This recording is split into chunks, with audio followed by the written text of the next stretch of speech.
aqui com Débora Capistrano, gerente de planejamento do Sistema FIEC. do Sistema FIEC. Obrigado, Débora, por aceitar o nosso convite. Claro, Paulo, é um prazer. Se precisar, a gente está aqui para bater um papo muito interessante. Tá ok. Hoje a pauta é estratégia na indústria. Eita, estratégia na indústria, com esse monte de coisa acontecendo, né? Débora, deixa eu perguntar uma coisa para você. Por que é tão difícil essa palavra estratégia? Por que é tão difícil ela ser implementada hoje na indústria brasileira, na tua opinião? Olha, se é que é difícil, né? Não sei, você que vai me dizer. Assim, eu não diria difícil. Eu diria só que ela tem que ser muito bem estudada. Porque a estratégia, ela não pode partir só por uma ideia que todo mundo tem e aí vai ser implementada. Quando você parte para uma estratégia, primeiro você tem que conhecer todo o ambiente que você vai trabalhar para implementar aquela estratégia e ter muito certo o que você quer implementar. Porque a partir daí você vai lidar com todas as pessoas envolvidas e conhecer bem o ambiente vai favorecer bastante que essa ideia que você quer colocar em prática, ela vai ser bem ou não sucedida. Então, eu diria que implementar a estratégia, ela faz parte de um estudo, primeiro, para você estar bem seguro daquilo que você quer implementar como solução.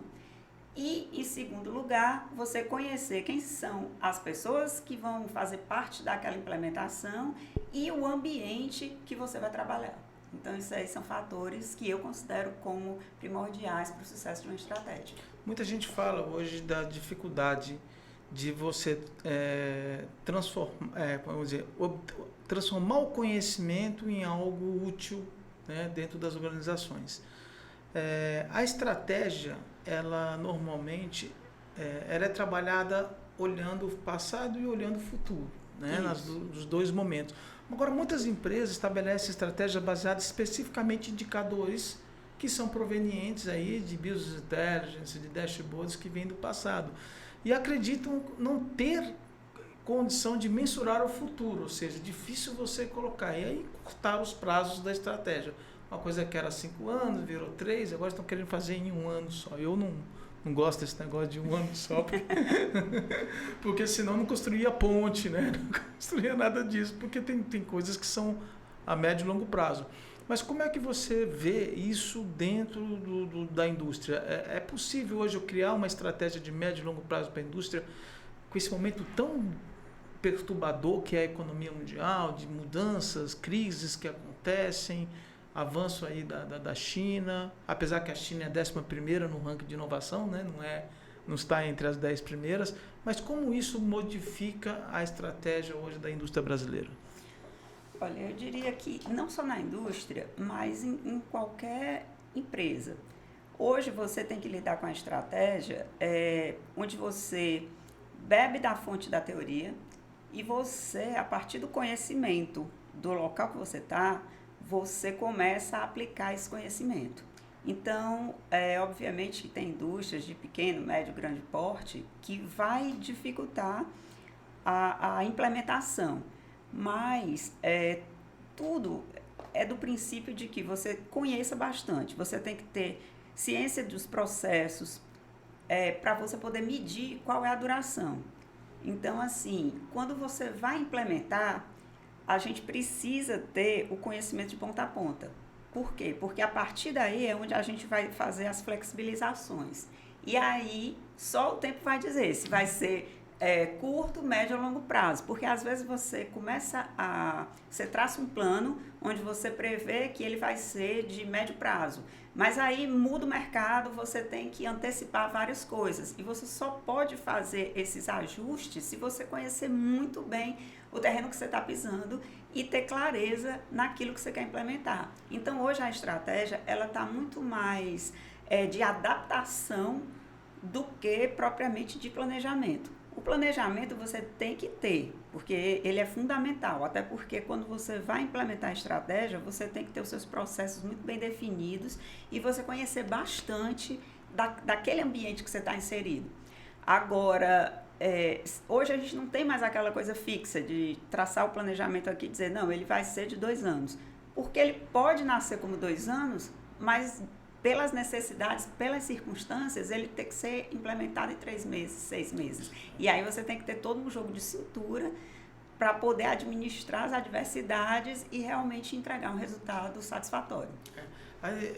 Olhando aí esse movimento das startups, isso foi ótimo que eu queria conversar contigo, porque eu tenho minha opinião, mas a gente vai discutir. As startups olham, junto com os fundos de investimento, uma forma de estratégia bem interessante.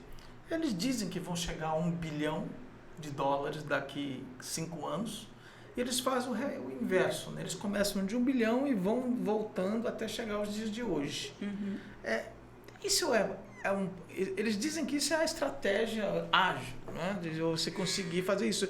Na tua opinião, isso é planejamento estratégico ou isso é projeto, ou escala, ou processo? O que é isso? Assim, Paulo, eu não gosto muito de respostas fixas, né? Então, eu prefiro analisar todo o contexto. O que é que a gente tem hoje, né? Que a gente vive? A gente vive um mundo onde a gente tem a oportunidade de mesclar teorias, experimentar teorias novas e juntar o que a gente aprende nos livros, com o que a gente vê na internet, com o que a gente lê nos noticiários. Enfim, hoje virou um grande caldeirão. Antigamente você tinha os seus autores que você seguia, se identificava, e daí você tinha toda uma trajetória, né? Vamos dizer assim. Hoje não. Hoje você tem os seus autores que você se identifica, tem a mesma linha de pensamento, mas você pega uma informação aqui, outra ali, e você já diz, olha, mas isso é escalável, eu posso implementar. E você vai transformando. Então, eu acho que não tem mais assim, uma receita certinha. Hoje, eu acho que tudo que você faz baseado em conhecimento e quando você tem um propósito, aquilo que você faz dali para frente já é planejamento. É assim que eu entendo. Então, na verdade, planejamento e gestão nos dias de hoje estão praticamente juntos, né? Exatamente, porque você vê que você pode coordenar projetos onde eu não tenho só uma metodologia para seguir. Hoje eu tenho projetos que eles, em um determinado momento, eles seguem uma metodologia ágil, depois eles vão para híbrido, depois eles vão para cascata, contanto que você entregue o resultado esperado pela tua direção, que apoiou, que colocou recursos. Então, assim, fazendo as coisas de forma responsável, com segurança, não tem problema misturar metodologias. É o que eu penso. Isso é interessante, porque a agilidade está, eu acho, nisso, não está em você se determinar numa metodologia, mas o fato de você conseguir gerenciar as que existem e as que estão chegando. Né? E principalmente gerar resultado a partir da administração dessas metodologias, né? Porque também não é só você ficar atirando para todos os lados. Peraí, esse plano que eu tracei não deu certo, vamos tentar agora essa. O interessante de tudo é você estudar, se aprofundar, porque você precisa conhecer muito bem e ter o domínio. Porque se você está aqui numa direção, seguindo aquele plano, mas de repente, por alguma adversidade, você precisa mudar de plano, se você não tiver um domínio total sobre aquele resultado final, você não consegue fazer os ajustes que precisam no decorrer.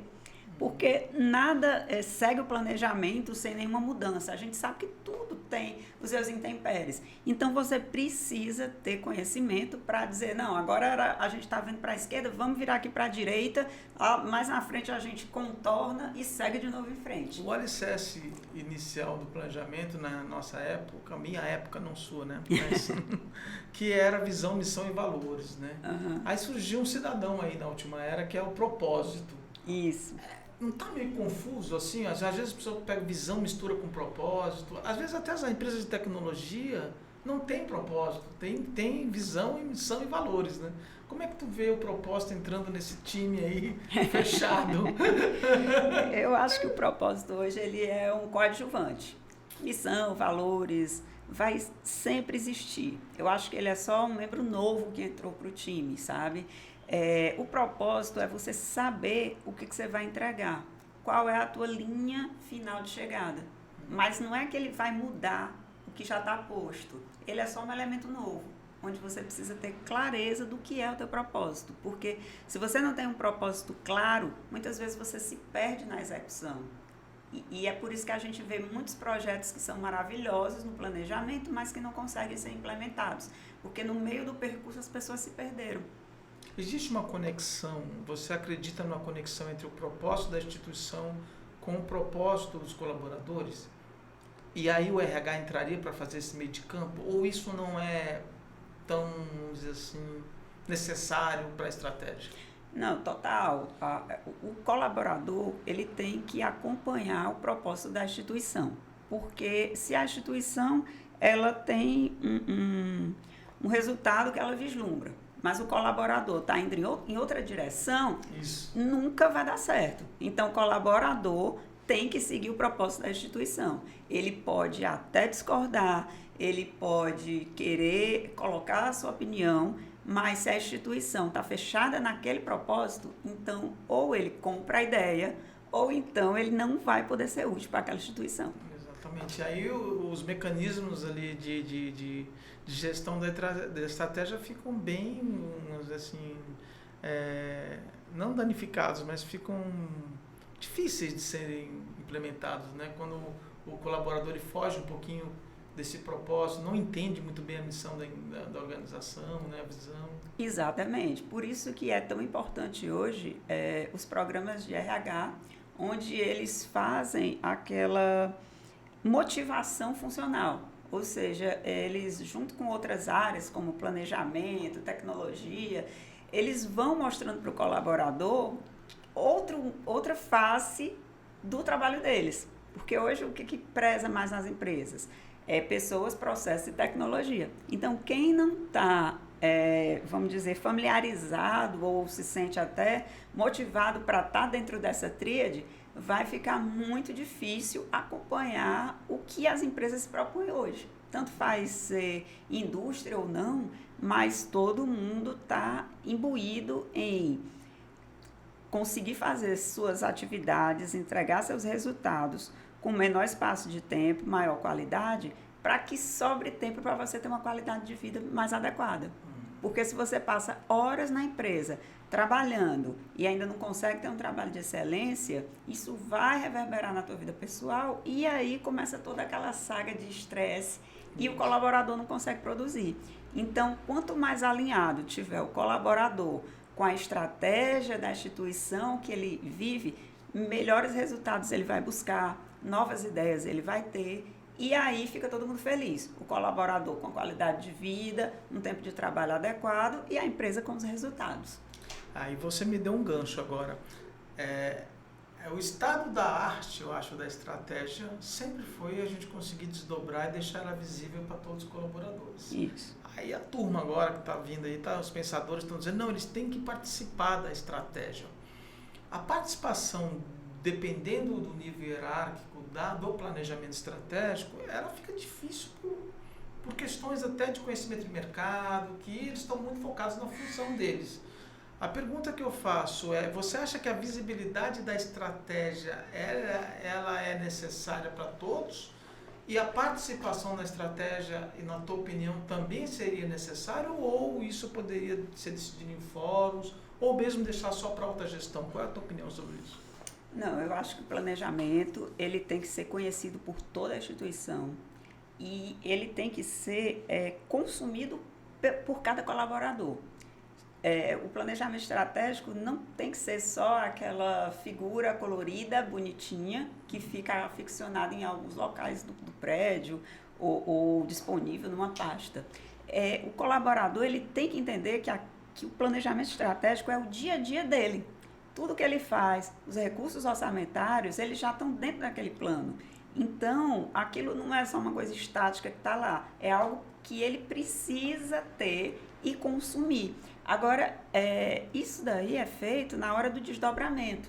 Traçar as estratégias, eu acho que vem da alta gestão, tem os comitês, mas nada impede que você envolva pessoas de diferentes áreas da empresa para que elas tornem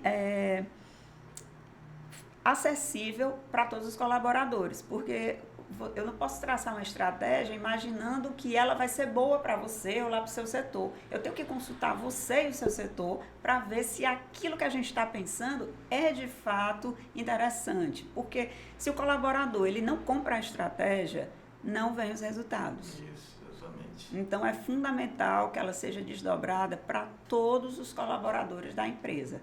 Não no mesmo nível ou grau de complexidade, mas no grau necessário para que ele desempenhe com excelência o trabalho dele no dia a dia. Aí, tá vendo? Você que é colaborador, olha a importância da estratégia, da participação, né? Exatamente. Do entendimento disso. Débora, para a gente finalizar esse nosso bate-papo, qual recado você daria aí para o nosso telespectador, não, é web espectador, né? Aqui do canal GC+, do Grupo Cidade de Comunicação. Qual seria o recado que você daria para esse empresário quando ele fica assim, olha para a planejamento estratégico e fala, mas planejamento estratégico é um negócio tão complicado que eu nem quero fazer, eu jogo isso para a mão da consultoria. Né? Dá um recado para eles aqui que estão nos escutando, nos assistindo. Olha, eu diria que o planejamento estratégico, ele não é difícil, ele é fácil e tudo depende da visão do empresário. Um empresário que tem clareza no propósito que ele quer para a sua instituição, fica fácil dele dar essa mensagem para os colaboradores comprarem a ideia e se empenharem profundamente em tirar do papel aqueles planos, né? E com isso ter bons resultados, o desdobramento da estratégia chegar até a ponta e a empresa viver em perfeita harmonia, atingindo seus resultados. Débora, se alguém quiser conversar com você, tem um e-mail, tem alguma coisa que você precisa, alguém quiser falar ou não deixa isso para lá? Não, então, eu estou no LinkedIn, Débora Capistrano, estou também no Instagram e tem também o meu e-mail particular, que é deboracristina.c@hotmail.com. Ok, quem quiser conversar um pouquinho com a Débora, quiser bater um papo, saber mais, ela estaria ali disposta a isso. Mas também não perturbe demais, não, que ela tem muito trabalho lá na federação. Débora, muito obrigado pela sua participação. Tá? Espero que você... Acho que a gente teve uma aulazinha aqui de estratégia aqui, boa. Eu agradeço a você, o Grupo Cidade. Estou sempre disponível e é um prazer vir conversar sobre planejamento estratégico, projetos, processos, que realmente é o que eu gosto de fazer. Processos? Sim. Então, vamos ter mais um. Olha, eu já fiz o convite. Você aceita uma sobre processos? Tá aceito. Aí, Se tá os telespectadores gostarem, estamos aqui. Tá jóia, então, Débora. Obrigada. Muito obrigado, hein? Tchau, até tchau. mais. Tchau, Até gente. logo, Até o pessoal. próximo.